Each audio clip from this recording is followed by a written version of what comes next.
Hey, Miss Mama. Hello, Arlo the Nintendo Oracle here. Yes, that Arlo the Nintendo Oracle. Perhaps you remember me as the guy who predicted that the Smash Bros. Title on Switch would be an enhanced port of Smash 4? Or more recently, maybe you recall when I looked into my crystal ball and saw Pokemon Diamond and Pearl remakes slated for 2020? And who could forget when I totally called all that Super Mario Odyssey DLC based on holidays? Or the fact that the Switch would get GameCube games on its virtual console? Okay, maybe my track record is a little spotty. Sometimes I get lucky and get a detail or two right, and the rest of the time, well, maybe not so much. But there have been 4 times in my life where I found myself eerily close to the truth, where some piece of cosmic knowledge must have reached me through time and space, because somehow I gleaned at least a vague picture of things yet to come. Unfortunately, I didn't predict most of these publicly, so you'll just sort of have to trust me. I mean, you don't have to trust me. I'm just some weird guy on the internet. Do whatever you want. Point is, though, I guess I don't have another point. Here are 4 things I sort of predicted. Whoosh! First up, would you believe me if I told you I kind of predicted the Switch and its detachable Joy-Con concept? Now, there were patents flying around about handheld home console hybrids and weird controllers for a good while before the Switch was revealed. But my idea came long before any of that. This was earlier in the Wii U days when the Nintendo NX was still but a distant idea far away on the horizon. See, I was thinking about the Wii U one day and, as Arlos are wont to do, dreaming about the future. Backwards compatibility has always been very important to me, so I'm always trying to come up with ways for Nintendo to include it in their new systems, especially when their systems so frequently have such bizarre compatibility complicating hardware. It was already clear that the Wii U gamepad wasn't the next revolution in gaming, and that whatever Nintendo cooked up next, the thing would most likely not be included. However, it seemed wrong at the time for the company to just leave the system behind. I mean, the GBA could play Game Boy and Game Boy Color games, the DS could play GBA games, the 3DS could play DS games, the Wii could play GameCube games, the Wii U could play Wii games. Why would Nintendo break the backwards compatibility trend now? On the other hand, how the heck could a new system be backwards compatible with the Wii U? Using the same gamepad would require still having a Wii U anyway, kind of defeating the purpose. And even if they sold a standalone gamepad, that would be super awkward and clunky to keep around just to play Wii U games. The thing's pretty big. So I thought about how Nintendo might be able to offer Wii U compatibility while avoiding some of these issues, and this is what I cooked up. Let's just call this hypothetical Wii U successor the Nintendo Awesome. The Awesome would be, more or less, a normal video game console with normal control inputs. After the Wii and the awkwardness of the Wii U, I think many people entertained the same idea. But the controller would consist of 2 halves attached to something of a neutral little rectangular holder, just to space them apart for the sake of comfort. And if you wanted to play Wii U games, yes, unfortunately you had to purchase an extra piece of hardware. But it would be a relatively slim little tablet-style screen. The screen would connect to the Awesome, the controller halves would attach onto the screen, and boom, you got yourself a Wii U gamepad and can now enjoy the system's library. Oh, but what about games that use a Wii remote and nunchuck, you may be asking? Well, detach those controllers again, and double boom, you got yourself a pair of motion controllers. I think you can see how similar this idea is to the Switch. I didn't have handheld play in mind. This was really just for the purposes of letting people play Wii U games. But the idea of 2 detachable controller halves connecting to a little screen, then either connecting to a neutral base to make it a regular controller, or coming off to make 2 Wii Remote and Nunchuck-style motion controllers, some tiny glimmer of the future must have snaked its way to my mind as I passed through that twilight space between waking and sleeping one night. Or, lucky guess. Probably that one. Don't mean I ain't gonna do some serious back padding, though. Here's something that I predicted, though I most certainly wish this had been one of the multitudinous cases where I was 100% dead wrong.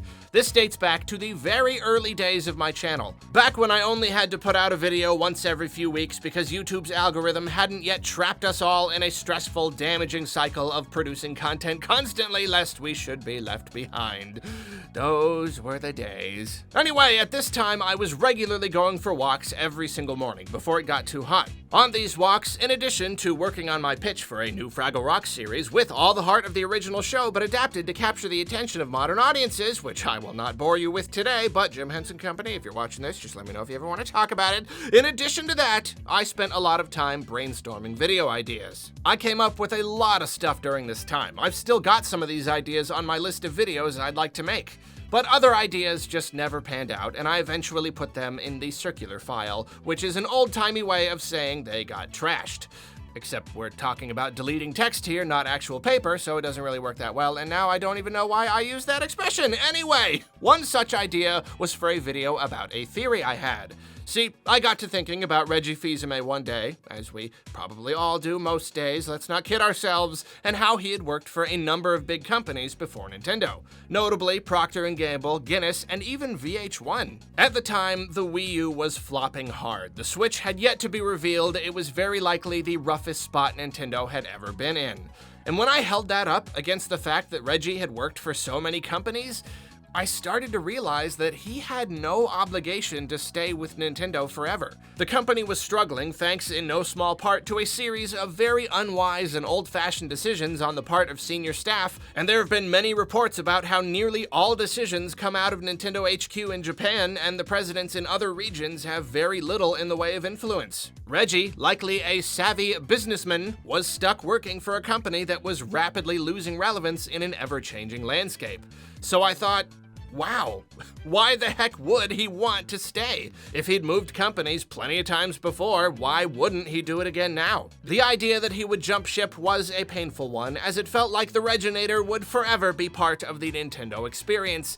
But that wasn't a guarantee at all. He was a guy working for a company and he could quit whenever he wanted to. So I was going to make a video on the topic. I was going to officially predict that Reggie would end up leaving Nintendo in the not too distant future. Well, I just never got around to making it, and once the Switch changed Nintendo's fortunes, I figured Reggie had much less reason to leave at that point and dropped the idea. Little did I know that I was more on the money than I realized, even if my timing was a few years off. I was right that he had no intention of working at Nintendo forever and would soon move on to other things. In 2019, he retired and spent some time just generally being awesome and giving lectures at universities and such, and more recently, he's trying to stop GameStop from self-destructing. Oof. Good luck with that one, buddy. The main detail I got wrong was, of course, Reggie didn't leave Nintendo when they were down. He helped them build up the company again and only left when they were at a new peak, because he's Reggie Fils-Aimé, doggone it. He don't leave until he's kicked every tush and taken every name. Now, a year later, the sting of his departure has faded somewhat, especially since he follows me on Twitter. I mean, you know, no big deal or anything, but yeah, did you know he follows me on Twitter? Because he does.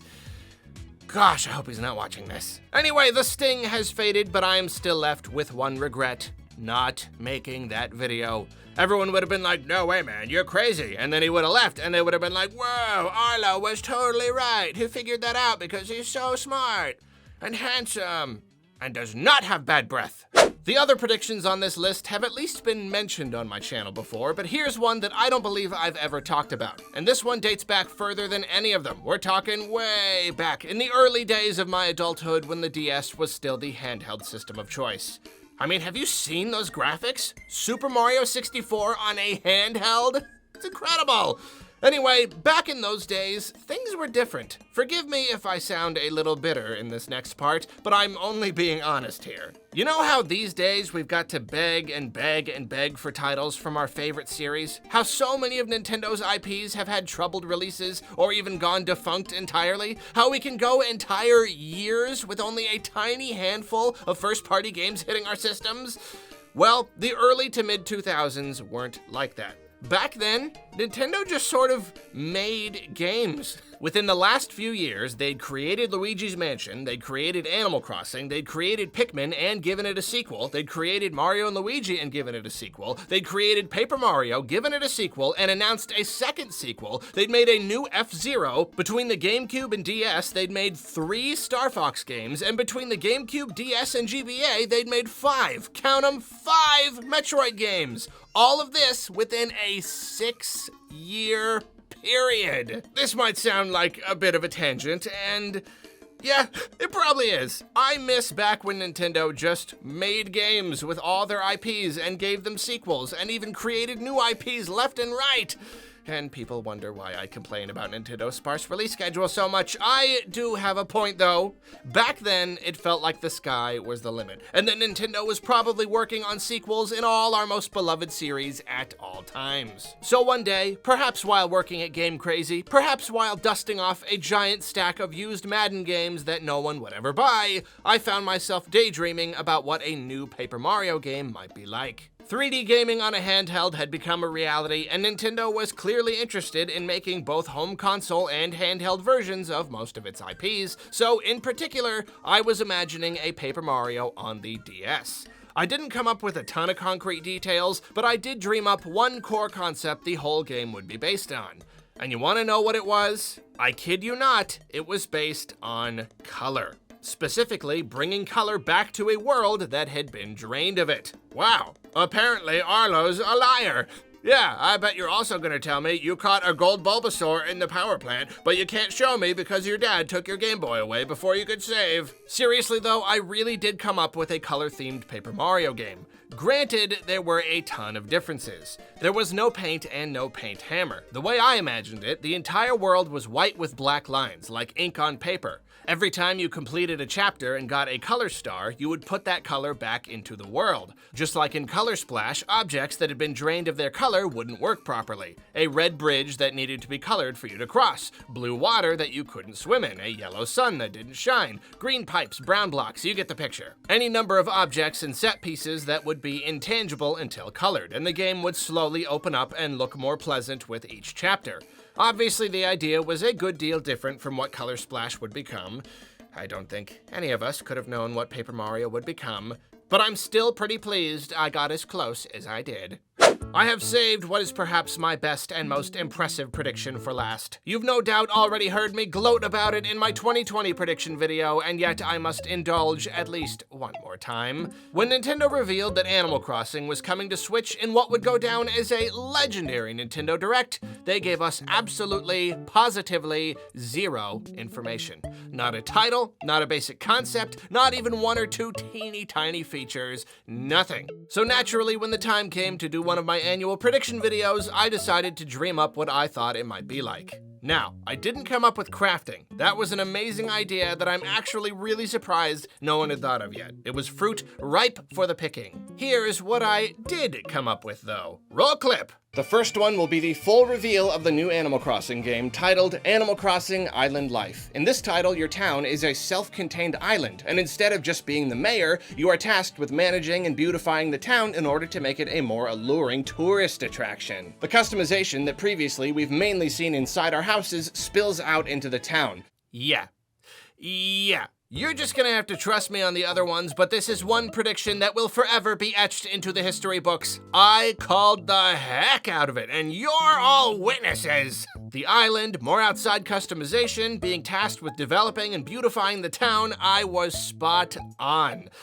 To be fair though, I didn't get everything right. Instead of simply making a pleasant place to live and maybe getting KK Slider to swing by for a show every once in a while, I imagined sprucing up the town specifically to attract tourists. You can indeed attract and invite villagers and character NPCs to your town, but you can't build attractions and raid each other's towns online and try to get a high score. In retrospect, all that might have gone against the laid-back vibe of the series, so it's probably for the best that it didn't happen that way. But man, I nailed all that other stuff. And I may have gotten the name wrong, but one, Nintendo used the phrase "Welcome to Island Life" when advertising the game, and two, Island Life may be a little plain, but it's a way better name than New Horizons. I just don't like that name. I already didn't like New Leaf because that term just makes me think of criminals getting their act together, and this is just an even more awkward version of that. It's just not very catchy or fun.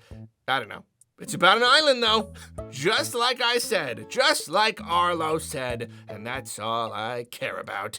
Those are my 4 major predictions, but I do have some runner-ups that I'd like to mention. Things that didn't quite hit the mark, but still came weirdly close. Firstly, and the runner-up that I'm most proud of, I kind of came up with the idea for Pokemon Go a super long time ago. Only it wasn't exactly Pokemon Go. In the late 2000s, when smartphones were just starting to catch on, I had an idea for a game that would track your location, and you could find these little paper scraps depending on where you went. You would then take these and build some sort of contraption or something. It was only a vague idea, but the meat of it was there, traveling around and collecting stuff based on your location. Funny enough, I didn't fully understand how smartphones worked yet.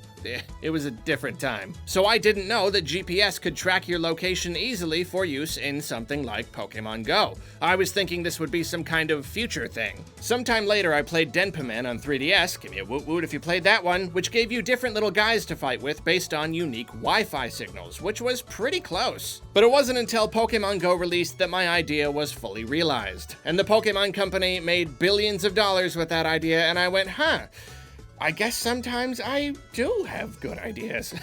Next up, anyone who's recently watched my video, Let's Get Thousand Year Door Remastered, might have noticed this line right here. And then Nintendo gives us a direct announcing Paper Mario Into the Fold, and it's all about origami.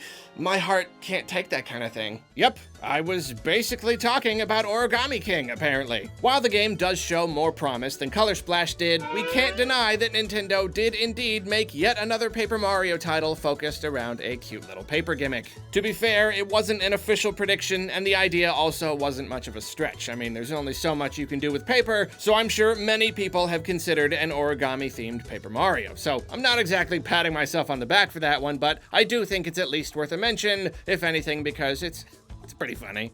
And speaking of pretty funny, finally, I once predicted that the future of gaming would be mustard. And not very long after, we got a reveal trailer for the Pokemon Sword and Shield DLC, and who is the head of the dojo in Isle of Armor?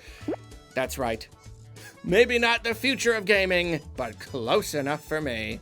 Well, chances are good that after this video, I'll go on making awful 100% incorrect predictions again and again and again, trying and failing to call the actions of the most unpredictable company in gaming. But now you can see that at least 4 times in my life, I've been almost kind of right. And you know what? I'll take it. Be sure to head down to the comments and let me know if you've ever accurately predicted something Nintendo related, or if you still think there's a chance that Nintendragons is real. Thank you for watching, and you have a wonderful day!